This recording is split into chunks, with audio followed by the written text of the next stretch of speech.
The labelling approach to studies of crime really originated with the work of George Herbert Mead, who was concerned to understand how people interacted with one another based upon their shared understandings. So people developed a common way of understanding how to, not just to communicate, but how to behave with one another. And it's on the basis of exploring those shared understandings that Howard Becker, who was one of the key proponents of labelling theory in criminology,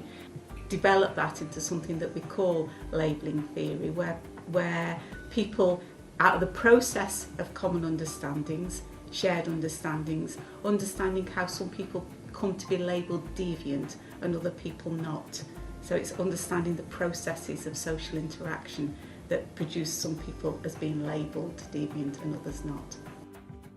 What's considered antisocial behaviour in one context, say my own village, in which people complained about children waiting for the school bus, leaving their toffee wrappers on the pavement, asking for an antisocial behaviour order to deal with that particular behaviour, as compared with in another part of perhaps a city area where the problem might look something a bit more like young people breaking windows,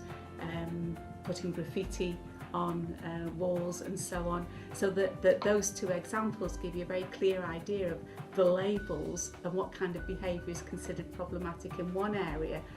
as compared to another, and some of the processes that lie behind that. So, for example, what people will put up with, what communities will tolerate, what they think's okay in their area or not okay in their area. The consequences of being labelled deviant or being labelled an outsider can impact upon the individual about how they see themselves, their whole sense of self-worth and self-identity. Or the consequences can be that they become much more readily the focus of criminal justice professionals than they would have done under other circumstances. So they become labelled. So if a police officer or a youth justice worker is looking for someone who's been daubing graffiti and they know you've done that in the past, you become their target for intervention, and that's a problem of being already labelled potentially deviant or an outsider.